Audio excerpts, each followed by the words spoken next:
ಎಲ್ರಿಗಿಂತ ಮುಂಚೆನೆ Disha car show ನಡೆಯೋ ಜಾಗಕ್ಕೆ ರೀಚ್ ಆಗಿದ್ಲು. ಅದಾಗಿ ಸ್ವಲ್ಪ ಟೈಮಲ್ಲಿ ಮಾಡೆಲ್ಗಳು ಒಬ್ರೊಬ್ರಾಗಿ ಬರೋದಕ್ಕೆ ಶುರು ಮಾಡಿದ್ರು. ಅವರೆಲ್ಲರೂ ಒಂದೊಂದು ಸಣ್ಣ ಗ್ರೂಪ್ಗಳಾಗಿ ಕೂತು ಬೇರೆ ಬೇರೆ ಟಿವಿ ಶೋಗಳು, ಇವೆಂಟ್ಗಳ ಬಗ್ಗೆ ಡಿಸ್ಕಸ್ ಮಾಡೋಕೆ ಶುರು ಮಾಡಿದ್ರು. ದಿಶಾ ಅಂತೂ ಆತರ ಯಾವ ಶೋಗಳನ್ನು ನೋಡ್ತಿರ್ಲಿಲ್ಲ. ಹಾಗಾಗಿ ಅವಳವ್ರ ಡಿಸ್ಕಷನ್ಗೆ ಸೇರ್ಕೊಳ್ಳೋ ಯಾವ ಚಾನ್ಸೂ ಇರ್ಲಿಲ್ಲ. ಅದ್ರ ಜೊತೆಗೆ ಅವಳು ಯಾವತ್ತೂ ಸ್ಟ್ರೇಂಜರ್ಸ್ ಹತ್ರ ಹೋಗಿ ಮಾತಾಡೋ ಟೈಪ್ ಹುಡುಗಿನೂ ಆಗಿರ್ಲಿಲ್ಲ. ಅವಳು ಆದಷ್ಟು ಅವಳು ಪಾಡ್ಗೆ ಇರೋದನ್ನ ಪ್ರಿಫರ್ ಮಾಡ್ತಾ ಇದ್ಲು. ಸೊ ಅವಳು ಸೈಲೆಂಟ್ ಆಗಿ ಕಾರ್ನರ್ ಅಲ್ಲಿ ಕೂತು ಅವ್ರ ಮಾತುಗಳನ್ನ ಕೇಳ್ತಾ ಅಬ್ಸರ್ವ್ ಮಾಡ್ತಾ ಇದ್ಲು. ಅವಳು ಅಲ್ಲಿದ್ದ ಮಾಡೆಲ್ಸ್ ನ ನೋಡ್ತಾ ಪ್ರತಿಯೊಬ್ರು ಯಾವ ತರದ ಮೇಕಪ್ ಮಾಡಿದ್ರೆ ಚೆನ್ನಾಗ್ ಕಾಣುತ್ತೆ ಅಂತ ಮನ್ಸಲ್ಲೇ ಪ್ಲಾನ್ ಮಾಡ್ಕೋತಾ ಇದ್ಲು. ಅಷ್ಟ್ರಲ್ಲಿ ಯಾರೋ ಒಬ್ಳು ಮಾಡೆಲ್ ಅವಳ ಹತ್ರ ಬಂದು ಅವಳನ್ನ ಮಾತಾಡ್ಸಿದ್ಲು. ಹಲೋ, ಏನ್ ನಿನ್ ಹೆಸರು? ನೀನ್ ಈ ಶೋಗ್ ಬಂದಿರೋ ಹೊಸ ಮಾಡೆಲ್ಲಾ ಅಂತ ಕೇಳಿದ್ಲು. ದಿಶಾ ಅವಳ ಕಡೆ ಆಶ್ಚರ್ಯದಿಂದ ನೋಡಿದ್ಲು. ಲಾಸ್ಟ್ ಟೈಮ್ ಇದೇ ಮಾಡೆಲ್ಗೆ ಅವಳು ಮೇಕಪ್ ಮಾಡಿದ್ಲು. ಇವಳಿಗೆ ನಿಜವಾಗ್ಲೂ ನನ್ ಗುರ್ತ್ ಸಿಕ್ಕಿಲ್ವಾ ಅಂತ ದಿಶಾಗನ್ನಿಸ್ತು. ಅಷ್ಟ್ರಲ್ಲಿ ದಿಶಾಗೆ ತಾನಿವತ್ತು ಹಳೆಯ ತೊಗಲೆ ಬಟ್ಟೆಗಳನ್ನ ಹಾಕೊಂಡ್ ಬಂದಿಲ್ಲ ಅನ್ನೋದು ನೆನ್ಪಾಯ್ತು. ಇತ್ತೀಚೆಗೆ ಅವಳು ಬರೀ ಬಿಳಿ ಬಟ್ಟೆಗಳನ್ನ ಮಾತ್ರ ಹಾಕುತ್ತಾ ಇದ್ಲು. ಅದು ಅವಳ ಇನ್ನೂ ಚೆನ್ನಾಗ್ ಕಾಣೋ ತರ ಮಾಡ್ತಿತ್ತು. ಇವತ್ತು ಅವಳು ಸ್ವಲ್ಪ ಲೂಸ್ ಆಗಿರೋ ಸ್ಪೋರ್ಟ್ಸ್ ಟೀ ಶರ್ಟ್ ಮತ್ತೆ ಜೀನ್ಸ್ ಹಾಕೊಂಡ್ ಬಂದಿದ್ಲು. ಅವಳಿಗೆ ಈ ಬಟ್ಟೆಲಿ ಚೂರು ಎಕ್ಸ್ಪೋಸ್ ಆಗದೆ ಯಾರ ಕಣ್ಗೂ ಬೀಳ್ದಿದ್ರೆ ಸಾಕು ಅಂತ ಅನಿಸ್ತಾ ಇತ್ತು. ದಿಶಾ ಸ್ಮೈಲ್ ಮಾಡ್ತಾ, ಇಲ್ಲ ಇಲ್ಲ, ನಾನ್ ಈ ಶೋಗೆ ಬಂದಿರೋ ಮೇಕಪ್ ಆರ್ಟಿಸ್ಟ್ ಅಂತ ಹೇಳಿದ್ಲು. ಅವಳ ಮಾತನ್ನ ಕೇಳಿ ಆ ಮಾಡೆಲ್ ತಾನು ಇದೇ ಆನ್ಸರ್ನ ಎಕ್ಸ್ಪೆಕ್ಟ್ ಮಾಡಿದ್ದೆ ಅನ್ನೋ ತರ ನಗ್ತಾ, ನಾನ್ ಅಂದ್ಕೊಂಡ್ ಹಾಗೆ ಆಯ್ತು. ಅಚಿಂತ್ಯ ಸರ್ಗೆ ಸಣ್ಣ ಡೀಟೇಲ್ಸ್ ಕೂಡ ತುಂಬಾ ಮ್ಯಾಟರ್ ಆಗುತ್ತೆ. ಓಹ್ ಗಾಡ್, ಲಾಸ್ಟ್ ಶೋಗೆ ಬಂದಿದ್ದ ಆ ಮೇಕಪ್ ಆರ್ಟಿಸ್ಟ್ ಅಯ್ಯೋ ಪಾಪ ಅನ್ನೋ ತರ ಇದ್ಲು. ಅವಳು ಹಾಕೊಂಡಿದ್ದ ಡ್ರೆಸ್ ಅಂತೂ ಗೋಣಿ ಚೀಲದ ತರ ಇತ್ತು. ಅವಳು ಖಂಡಿತ ಈ ಶೋಗೆ ಸೂಟ್ ಆಗೋ ತರ ಅಂತೂ ರೆಡಿ ಆಗಿರ್ಲಿಲ್ಲ. ಸೊ ನೀನು ಅಚಿಂತ್ಯ ಸರ್ಗೆ ಇಷ್ಟ ಆಗದೆ ಇರೋ ಥರದ್ ಏನೂ ಮಾಡಕ್ ಹೋಗ್ಬೇಡ ಅಷ್ಟೇ ಅಂತ ಹೇಳಿದ್ಲು. ದಿಶಾ ಆ ಮಾಡೆಲ್ ಮಾತಿಗೆ ಏನು ಹೇಳ್ದೆ ಆಯ್ತು ಅನ್ನೋ ಹಾಗೆ ಜಸ್ಟ್ ತಲೆ ಆಡ್ಸಿದ್ಲು. ಅವಳಿಗೆ ಬರೀ ಒಂದಷ್ಟು ದುಡ್ಡು ಸಂಪಾದನೆ ಮಾಡ್ಬೇಕು ಅಂತ ಬಂದಿದ್ಲು.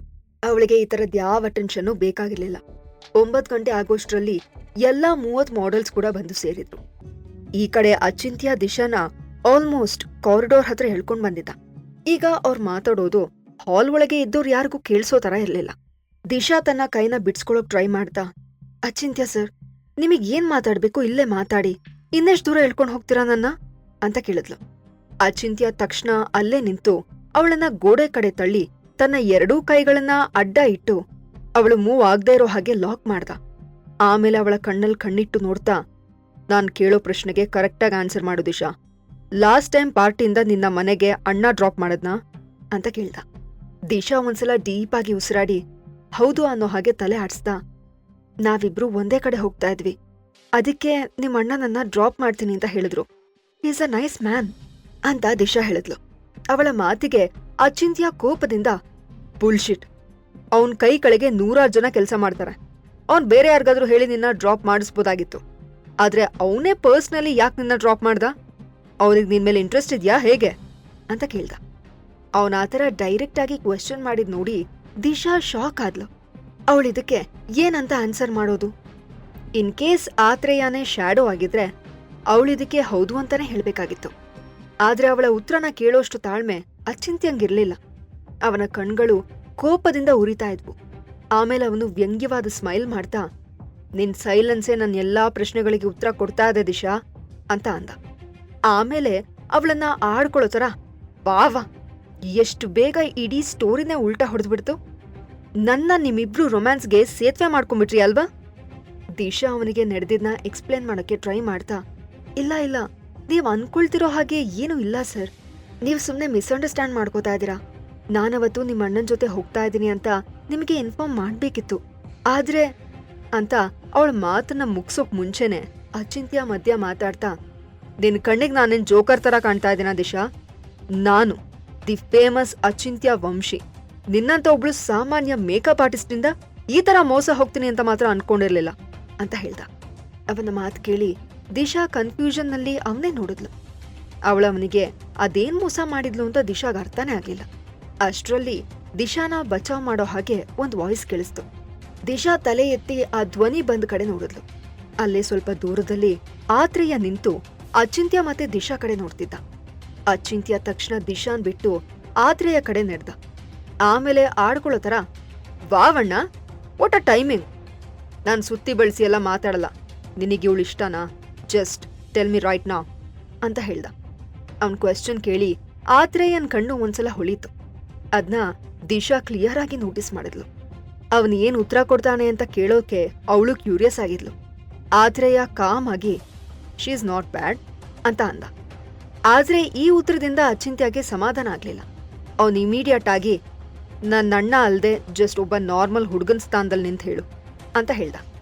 ಅದಕ್ಕೆ ಆತ್ರೇಯ ನಗ್ತಾ, ದಿಶಾ ನೋಡಕ್ ಚೆನ್ನಾಗಿದ್ದಾಳೆ, ಅದೂ ಅಲ್ದೆ ಇವಳಿಗೆ ಒಳ್ಳೆ ಗುಣ, ಒಳ್ಳೆ ಮನ್ಸಿದೆ. ಯಾವ ಹುಡುಗ ತಾನೇ ಇವಳನ್ನ ಇಷ್ಟ ಇಲ್ಲ ಅನ್ನೋಕ್ ಸಾಧ್ಯ ಅಂತ ಹೇಳ್ದ. ಅವನ ಮಾತಿಗೆ ಅಚಿಂತ್ಯ ದೊಡ್ಡದಾಗಿ ಕಣ್ಬಿಟ್ಕೊಂಡು, ಅಣ್ಣ ಆರ್ ಯು ಸೀರಿಯಸ್? ಇಂಥ ವಿಷಯದಲ್ಲಿ ತಮಾಷೆ ಮಾಡ್ಬೇಡ ಅಂತ ಹೇಳ್ದ. ಆತ್ರೇಯ ಒಂದ್ಸಲ ತಾನ್ ವಾಚ್ ಕಡೆ ನೋಡಿ, ನಾನ್ ತಮಾಷೆ ಮಾಡ್ತಿದ್ದೆ ಅಷ್ಟೇ ಅಚಿಂತ್ಯ. ನಿನ್ ಎಕ್ಸಿಬಿಷನ್ ಸ್ಟಾರ್ಟ್ ಆಗಕ್ಕೆ ಇನ್ನು 1 hour ಕೂಡ ಇಲ್ಲ. ನೀನ್ ಇಲ್ಲೇ ನಿಂತು ಟೈಮ್ ವೇಸ್ಟ್ ಮಾಡ್ಬೇಕು ಅಂತ ಇದೆಯಾ ಅಥವಾ ಮಾಡ್ಬೇಕಾಗಿರೋ ಕೆಲ್ಸದ ಕಡೆ ಗಮನ ಕೊಡ್ತೀಯಾ ಅಂತ ಕೇಳ್ದ. ಅಚಿಂತ್ಯಗೆ ಈಗ ಒಂದೊಂದು ನಿಮಿಷನೂ ಇಂಪಾರ್ಟೆಂಟ್ ಆಗಿತ್ತು. ಅವನು ಇದೇ ವಿಷಯನ ಡ್ರ್ಯಾಗ್ ಮಾಡ್ತಾ ಇದ್ರೆ ಮಾಡೆಲ್ಸ್ ಸ್ಟೇಜ್ ಹತ್ತೋ ಚಾನ್ಸೇ ಇರಲಿಲ್ಲ. ಅವನು ಕೆಲವೊಂದು ಸೆಕೆಂಡ್ ಸೈಲೆಂಟ್ ಆಗಿದ್ದ. ಆಮೇಲೆ ದಿಶಾ ಕೈನ ಹಿಡ್ಕೊಂಡು ಮತ್ತೆ ಎಲ್ರೂ ಇದ್ದ ಹಾಲ್ ಒಳಗೆ ಅವಳನ್ನ ಎಳ್ಕೊಂಡು ಹೋದ. ಅವರಿಬ್ರು ಕಣ್ಣಿಂದ ಮರೆ ಆಗೋವರೆಗೂ ಅಲ್ಲೇ ನಿಂತು ನೋಡ್ತಾ ಇದ್ದ ಆತ್ರೇಯನ ಮುಖದಲ್ಲಿ ಏನೋ ಒಂದು ಚಿಂತೆಗೆರೆ ಮೂಡಿತ್ತು. ಈ ಕಡೆ ಡ್ರೆಸ್ಸಿಂಗ್ ರೂಮ್ ಒಳಗೆ ಎಲ್ರೂ ತುಂಬಾ ಬ್ಯುಸಿ ಆಗಿದ್ರು. ಶಂಕರ್ ತನ್ನ ಡೊಳ್ಳು ಹೊಟ್ಟೆ ಮೇಲೆ ಕೈ ಆಡಿಸ್ತಾ ಆಂಗ್ಷಿಯಸ್ ಆಗಿ ಆ ಕಡೆ ಈ ಕಡೆ ನಡೀತಾ ಇದ್ದ. ಅಷ್ಟ್ರಲ್ಲಿ ಅವನ ಕಣ್ಣಿಗೆ ಆಗಷ್ಟೇ ಒಳಗ್ ಬರ್ತಾ ಇದ್ದ ದಿಶಾ ಮತ್ತೆ ಅಚಿಂತ್ಯ ಕಂಡ್ರು. ಅವನ್ ತಕ್ಷಣ ಅವ್ರ ಕಡೆ ಓಡ್ ಹೋಗಿ ದಿಶಾ ಹತ್ರ, ಓ ಮೈ ಗುಡ್ನೆಸ್, ಫೈನಲಿ ನೀವು ಬಂದ್ರಲ್ಲ. ಇಷ್ಟೊತ್ತು ಟೆನ್ಷನ್ ಅಲ್ಲಿ ನನ್ ಕೈ ಕಾಲೇ ಆಡ್ತಾ ಇರ್ಲಿಲ್ಲ. ನೀವೀಗ ತುಂಬಾ ಕ್ವಿಕ್ ಆಗಿ ಕೆಲಸ ಮಾಡ್ಬೇಕು ದಿಶಾ, ಇನ್ ಸ್ವಲ್ಪ ಹೊತ್ತಲ್ಲೇ ಶೋ ಸ್ಟಾರ್ಟ್ ಆಗತ್ತೆ ಅಂತ ಹೇಳ್ದ. ದಿಶಾಗೂ ಸಿಚುವೇಶನ್ ಅರ್ಥ ಆಯ್ತು. ಅವಳು ಬೇರೇನೂ ಎಕ್ಸ್ಟ್ರಾ ಮಾತಾಡ್ದೆ ಇಮಿಡಿಯೇಟ್ ಆಗಿ ತನ್ನ ಮೇಕಪ್ ಕೇಸ್ ತಗೊಂಡು ಮಾಡೆಲ್ಸ್ಗೆ ಮೇಕಪ್ ಮಾಡೋಕೆ ಸ್ಟಾರ್ಟ್ ಮಾಡಿದ್ಲು. ದಿಶಾ ಫಸ್ಟ್ ಮಾಡೆಲ್ಗೆ ಆಲ್ಮೋಸ್ಟ್ ಅರ್ಧ ಮೇಕಪ್ ಮಾಡಿದ್ಲು ಅಷ್ಟೇ. ಅಷ್ಟ್ರಲ್ಲಿ ಶಂಕರ್ ಅವಳ ಕಿವಿ ಹತ್ರ ಬಂದು ಅವಳಿಗೆ ಮಾತ್ರ ಕೇಳೋ ಹಾಗೆ, ಸ್ವಲ್ಪ ಹೊತ್ತಿಗೆ ಮುಂಚೆ ಅಚಿಂತ್ಯ ಸರು ನಿಮ್ನ ಹೊರಗಡೆ ಕರ್ಕೊಂಡು ಹೋದ್ರಲ್ವಾ, ಅವ್ರು ನಿಮ್ಗೆ ಇವತ್ತಿನ ಶೋ ರಿಕ್ವೈರ್ಮೆಂಟ್ ಬಗ್ಗೆ ಹೇಳಿದ್ರು ತಾನೆ ಅಂತ ಕೇಳ್ದ. ದಿಶಾ ಕನ್ಫ್ಯೂಸ್ಡ್ ಆಗಿ ಅವನೇ ನೋಡ್ತಾ, ಇಲ್ವಲ್ಲ, ಅವ್ರು ನನ್ನ ಹತ್ರ ಅದ್ರ ಬಗ್ಗೆ ಏನೂ ಮಾತಾಡ್ಲಿಲ್ಲ ಅಂತ ಅಂದ್ಲು. ಅವಳ ಮಾತ್ ಕೇಳಿ ಶಂಕರ್ ಟೆನ್ಷನ್ ಅಲ್ಲಿ, ಅಯ್ಯೋ ಹಾಗಾದ್ರೆ ನಾವೀಗೇನ್ ಮಾಡೋದು ಅಂತ ಕೇಳ್ದ. ಆಲ್ರೆಡಿ ಇವತ್ ನಡೆದಿದ್ದ ಇನ್ಸಿಡೆಂಟ್ ಇಂದ ದಿಶಾಗೆ ರೋಸ್ ಹೋಗಿತ್ತು. ಅವಳು ಹಲ್ಲು ಕಚ್ಕೊಂಡು, ಯಾರಿಗ್ ಹೇಗ್ ಚೆನ್ನಾಗ್ ಕಾಣುತ್ತೋ ಅವ್ರಿಗೆ ಹಾಗೆ ಮೇಕಪ್ ಮಾಡ್ತೀನಿ ಅಷ್ಟೇ ಅಂತ ಅಂದ್ಲು. ನೋ ವೇ ದಿಶಾ, ನೀವ್ ಹೇಗ್ ಬೇಕೋ ಹಾಗೆಲ್ಲ ಮಾಡಕ್ಕಾಗಲ್ಲ. ನಿಮ್ಗೆ ಅಚಿಂತ್ಯ ಸರ್ ಕೋಪದ ಬಗ್ಗೆ ಈಗಾಗ್ಲೇ ಗೊತ್ತು ಅಲ್ವಾ. ಈ ಶೋ ಏನಾದ್ರೂ ಫೇಲ್ ಆದ್ರೆ ನಾವಿಬ್ರು ಕೆಲ್ಸ ಕಳ್ಕೋಬೇಕಾಗತ್ತೆ. ನಿಮ್ಗೆ ನಾನ್ ಹೇಳ್ತಾ ಇರೋದು ಅರ್ಥ ಆಗ್ತಾ ಇದೆ ತಾನೆ? ಇವತ್ತಿನ ಶೋಗೆ ತುಂಬಾ ದೊಡ್ಡ ಬಿಸ್ನೆಸ್ ಮನ್ ಆತ್ರೇಯ ವಂಶಿನೂ ಸೇರಿ ಇನ್ನೂ ತುಂಬಾ ಜನ ಬಂದಿದ್ದಾರೆ. ಈ ಶೋ ಏನಾದ್ರೂ ನಮ್ಮಿಂದ ಹಾಳಾದ್ರೆ ನಮ್ಮಿಬ್ರು ಕರಿಯರ್ ಕೂಡ ಇಲ್ಲೇ ಮುಗ್ದೋಗುತ್ತೆ ಅಂತ ಎಕ್ಸ್ಪ್ಲೇನ್ ಮಾಡ್ದ ಶಂಕರ್. ಅವನ ಮಾತ್ ಕೇಳಿ ದಿಶಾಗೆ ಟೆನ್ಷನ್ ಆಗಕ್ ಸ್ಟಾರ್ಟ್ ಆಯ್ತು. ಅವಳ ಮನ್ಸಲ್ಲೇ ಆತರ ಏನಾದ್ರೂ ಆದ್ರೆ ಅಪ್ಪನ್ ಆಸ್ಪತ್ರೆ ಖರ್ಚಿಗೆ ಏನ್ ಮಾಡ್ಲಿ, ಶ್ಯಾಡೋ ಕೊಟ್ಟ ಕಾರಣ ಇನ್ನು ಎಷ್ಟು ಅಂತ ಯೂಸ್ ಮಾಡಕ್ಕಾಗತ್ತೆ ಅಂತ ಯೋಚನೆ ಮಾಡೋಕೆ ಸ್ಟಾರ್ಟ್ ಮಾಡಿದ್ಲು. ಅವಳಿಗೆ ಈಗ ಏನ್ ಮಾಡ್ಬೇಕು ಅಂತಾನೆ ತೋಚ್ಲಿಲ್ಲ. ಈ ಎಲ್ಲಾ ಪ್ರಶ್ನೆಗಳಿಗೆ ಉತ್ತರ ಬೇಕು ಅಂದ್ರೆ ಈಗಲೇ ಪಾಕೆಟ್ ಎಫ್ಎಂ ಅಪ್ಲಿಕೇಶನ್ ಡೌನ್ಲೋಡ್ ಮಾಡಿ ಮತ್ತು ಕೇಳಿ ಸೀಕ್ರೆಟ್ ಹಸ್ಬೆಂಡ್. ಅಪ್ಲಿಕೇಶನ್ ಡೌನ್ಲೋಡ್ ಮಾಡಲು ಡಿಸ್ಕ್ರಿಪ್ಷನ್ ನಲ್ಲಿ ಇರುವ ಲಿಂಕ್ ಅನ್ನು ಕ್ಲಿಕ್ ಮಾಡಿ.